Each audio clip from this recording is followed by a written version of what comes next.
Baik, Assalamualaikum warahmatullahi wabarakatuh.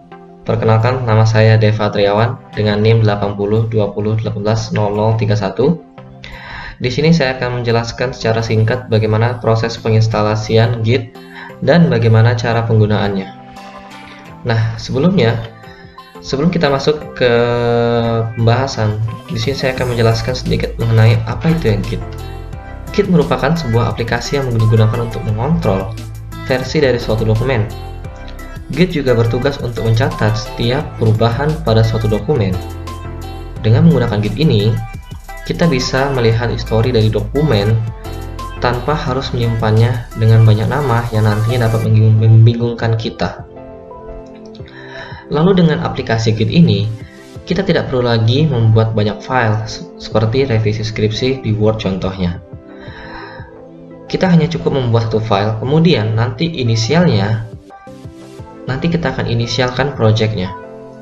Nah, lalu di setiap ada perubahan nantinya akan kita catat menggunakan aplikasi Git ini. Nah, tanpa berlama-lama lagi, langsung saja kita akan masuk ke proses instalasinya. Yang pertama-tama kita harus mendownload dulu setup ataupun aplikasi ini untuk penginstalasian Git-nya. Di sini saya sudah masuk ke situs resminya, websitenya, yaitu gitscm.com. Kalian bisa langsung mengunjunginya. Linknya sudah saya taruh di deskripsi. Jadi kalian tinggal langsung klik dan kemudian langsung kalian download. Nah, di sini ada dua versi. Yang pertama adalah versi setup, yang kedua ada portable. Nah, di sini saya akan menggunakan portable, yang setup yang 64 bit. Nah, di sini kalian bisa langsung download saja, nanti akan diarahkan langsung ke halaman downloadnya. Di sini karena saya sudah menginstal, jadi saya tidak perlu lagi untuk mendownloadnya. Jika teman-teman sudah mendownload kemudian menginstal, teman-teman bisa langsung cek menggunakan command prompt cmd untuk melihat apakah Git sudah terinstall di perangkat kalian atau belum. Nah, langsung saja kita akan masuk Windows R, kemudian kita akan ketikkan cmd, langsung open. Nah, di sini kita akan langsung mengetikkan git double-min version. Nah, di sini sudah ada versi Git-nya, berarti Git sudah terinstall di perangkat kita. Ada versi 2292, Windows 3, ini adalah versi saya. Nah, kemudian kita akan buat folder, bebas mau folder apa aja, bebas mau folder dengan nama apa saja ya, bebas. Nah, jadi kita akan buat foldernya. Nah, di sini saya akan meletakkan folder tersebut di folder ASJ. Di sini nanti saya akan letakkan ya. Di sini akan membuat, di sini nanti saya akan buat. Nah, di sini kita akan langsung membuatnya saja dengan mengetikkan komennya, itu adalah git init nama folder. Jadi kita akan masuk dulu, sebelum kita akan masuk dulu ke direktorinya yang akan kita pakai nanti di direktori D. Kemudian kita change direktori ASJ, karena tadi nama file saya itu adalah ASJ. Nah, di sini langsung kita buat git init nama foldernya. Di sini saya akan, sebagai contoh, saya akan buat nama folder latihan. Di sini nama foldernya latihan. Langsung kita enter saja. Nah, di sini langsung terinstalasi konfigurasi Git-nya, langsung terinstall. Kita akan cek lagi, kita akan cek latihan. Nah, di sini sudah ada latihan dan sudah terkonfigurasi oleh Git di sini. Lalu kemudian di dalam folder yang kita gunakan kita ada Git-nya tadi ya. Nah, jika kita ingin menginstal folder yang sebelumnya sudah ada namun belum terinstall Git-nya, maka kita akan masuk terlebih dahulu ke dalam folder tersebut. Seperti contoh, saya akan menggunakan nama folder yang sebelumnya saya buat, yaitu adalah testing. Nah, di sini saya akan mencoba buat nama foldernya. Di sini kita akan buat seperti biasa. Kita akan buat nama foldernya testing. Nah, kita akan buat nama foldernya testing di sini. Nah, di sini kita ambil, misalkan ada banyak folder di sini ya. Kita ada banyak folder. Ada banyak folder di sini. Nah, ada folder. Nah, namun di sini belum terinstall Git-nya. Apakah bisa? Kalau misalnya kita buat foldernya dulu, baru bisa kita install Git-nya. Nah, namun apakah ada, kalau ada folder yang sudah ada namun belum ada gitnya, apakah kita bisa install? Tentu saja bisa. Tentu saja bisa kita install ya. Kita akan masuk dulu ke dalam folder tersebut. Jadi kita akan masuk dulu ke folder tersebut. Di dalam folder tersebut sini sudah masuk ke SC ya. Kita akan langsung install saja. Nah, nih di sini kita akan ketikkan perintah sama git init, namun kita menggunakan komennya, perintahnya itu titik, bukan nama folder lagi, karena kita sudah ada nama folder tadi. Kita akan masuk ke folder sebelumnya kita buat. Kita akan masuk dulu. CD testing namanya ya, testing. Nah, langsung kita buat git init titik. Nah, sudah terinstall. Kita lihat lagi. Nah, sudah ada di sini. Berarti untuk folder yang sudah kita buat sebelumnya, contoh seperti ini, folder-folder ini, editing, EDM, semuanya folder-folder seperti ini, nanti bisa kita install git sesuai dengan yang kita butuhkan gitu ya, sesuai yang kita butuhkan. Nah, kemudian untuk memulai git, kita perlu menambahkan satu file kosong di folder git yang telah kita buat tadi. Kita ingin menambahkan satu file git yang akan kita tambahkan di folder git yang telah kita buat tadi. Yaitu file itu berupa filenya namanya PHP. Filenya merupakan versi PHP. Nah, di sini kita akan menggunakan ini Notepad++ ya. Kita akan menggunakan Notepad++. Langsung saja kita akan buat Notepad++ nya. Nah, di sini new, kita akan file save as. Nah, kita save-nya ini ke folder yang kita buat tadi. Nih, latihan kita buat tadi. Kita akan buat namanya sebagai contoh belajar.php. Tipenya jangan lupa kita ganti tipenya PHP. Kita cari di sini PHP. Nah, di sini ada PHP. Kemudian kita save. Nah, sudah, kita akan kembalikan saja. Nah, kita akan cek lagi. Kita akan cek. Nah, di sini kita double klik aja, double klik, kita akan buka menggunakan Visual Studio Code. Nah,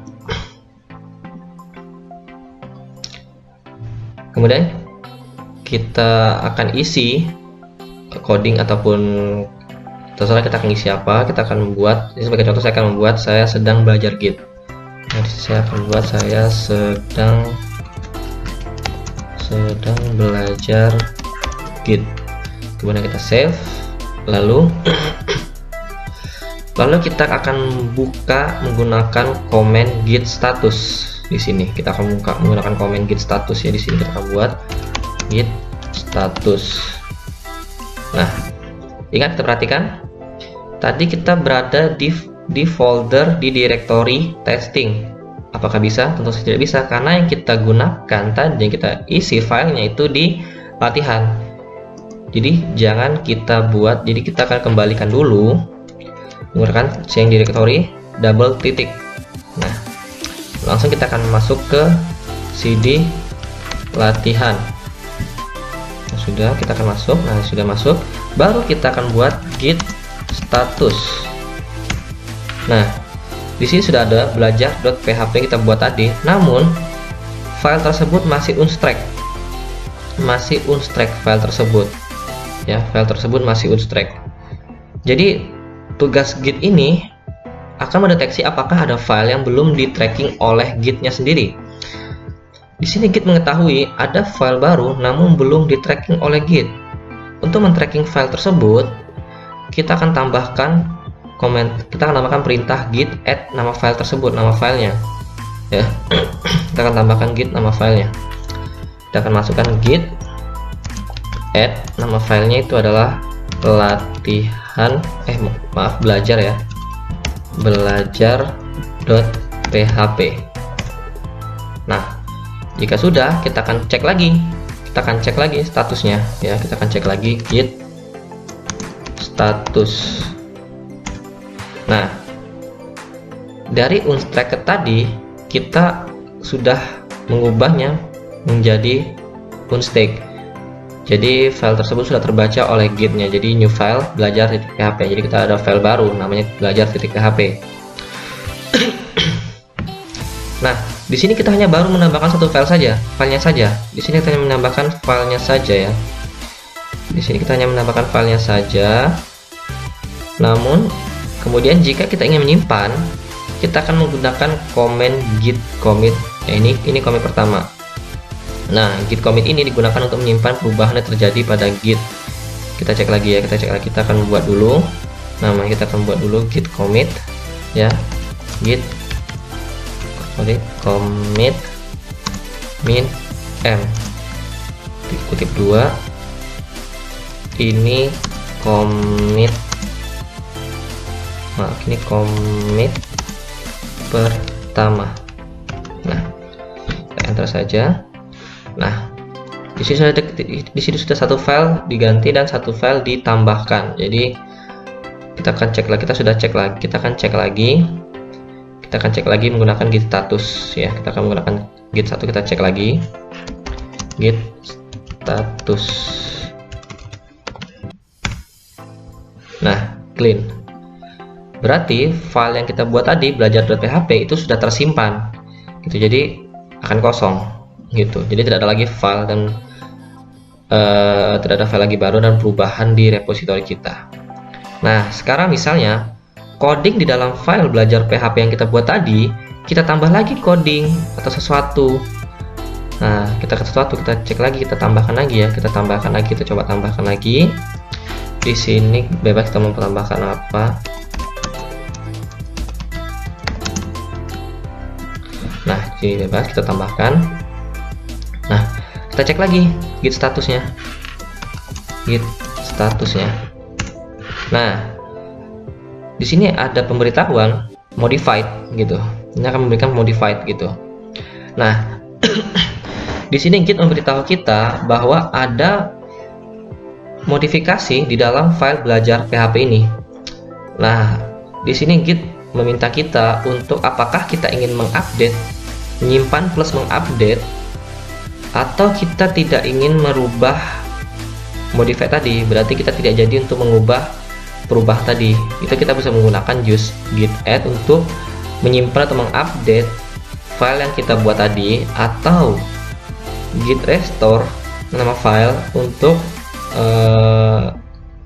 cancel modifikasi di belajar.php kita buat tadi, atau nggak jadi kita ingin membuat perubahan di situ, jadi nggak menyimpan perubahan tersebut. Nah, emang secara otomatis Git akan mengetahui ada perubahan di sini, tidak akan beritahu. Nah, seperti kita tadi ya, seperti saya jelaskan tadi, di sini ada git nama file atau bisa git commit a. Jika tidak, maka kita akan git restore. Ya. Nah, lalu untuk perintah git add bisa banyak sekali model perintahnya. Misalnya untuk file PHP dengan menggunakan perintah git add *php, yang berarti semua ekstensi PHP akan di add. Ya. Nah, kita akan coba git. Kita akan coba ya untuk git add.php ini, kita coba git add *php. Oops, maaf, tidak ada pakai spasi ya. Git add *php. Nah, seharusnya kosong seperti ini ya, Nah, seharusnya kosong seperti ini. Kita akan cek lagi. Ya, git status. Akan cek lagi git status. Nah, di sini diberitahukan kalau file kita tadi itu sudah dimodifikasi ya. Nah, seperti tadi sudah dimodifikasi. Nah, kemudian kita akan menyimpan file kita tadi menggunakan komen yang sama. Itu adalah git commit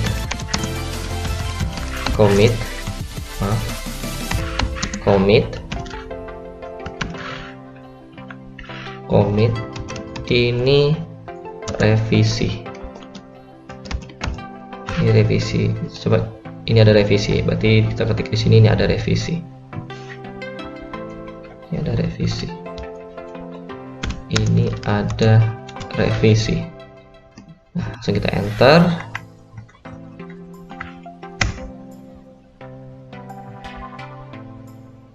Oh, saya kurang. Maaf, saya kurang. Commit di sini. Commit min m ya. Ini ada revisi. Nah, di sini sudah ada tambah ya, file change transaction, berarti file tersebut sudah kita save. Nah, lalu kita akan cek lagi, git status. Nah, seharusnya sudah clean, berarti file tersebut sudah disimpan ya. Nah, tadi kan kita sudah 2 kali membuat commit ya, Nah, untuk melihat riwayat commit tadi, kita akan gunakan perintah git log. Kita coba ya, git log. Nah, ini adalah revisi pertama kita tadi. Ini adalah commit pertama kita tadi. Ini adalah commit pertama, dan ini adalah revisi ini yang kita buat tadi. Ini adalah yang kita simpan kedua tadi. Nah, jadi kita akan bisa melihat riwayat commit yang kita buat tadi. Nah, seperti itu. Jadi cukup mudah untuk penggunaan Git ini, tidak terlalu sulit. Baiklah, mungkin itu saja yang dapat saya sampaikan. Mungkin kurang lebihnya saya mohon maaf jika ada salah dan salah kata maupun hilaf pada saat penyampaian saya tadi. Saya mohon maaf, itu semua atas unsur ketidaksengajaan. Terima kasih semuanya yang sudah menonton. Saya ucapkan terima kasih. Sekali lagi, untuk belajar Git ini cukup mudah, jadi tinggal kita untuk pemahamannya saja. Jadi terima kasih semuanya. Saya akhiri, wabillahi taufik wal hidayah. Wassalamualaikum warahmatullahi wabarakatuh.